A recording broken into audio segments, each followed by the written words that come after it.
Would you mind explaining the difference in like how CO2 works and how methane works as a greenhouse gas? Yeah, so CO2 it's carbon dioxide. It's what's emitted when we burn fossil fuels, really. So, the petrol, diesel, and coal. And it's in our bogs and the carbon. So that's released, it goes into the atmosphere, and it stays there for a very long time. And these greenhouse gases keep in all the heat, and that's a problem. So methane works a bit differently. It's a different chemical formula. So after about a dozen years, it breaks down in the atmosphere into carbon dioxide and water. So there's still, residues. It's still resulting in carbon emissions, but the methane doesn't stay there as long. But the problem is that for the time that methane is there, it's much more powerful.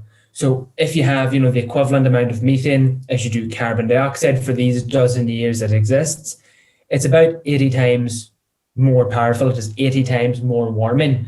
So then it breaks down, and then we're still left with, carbon dioxide in the atmosphere from this methane. So the problem is that, the idea is if methane emissions stay the same right now, if there's no new cows added, if there's, nothing else, if there's no new methane added, then really we're fine because the methane will break down. They call it the methane cycle. Now, that's not quite right because again, some carbon dioxide is being kept, in the atmosphere every time we add more methane.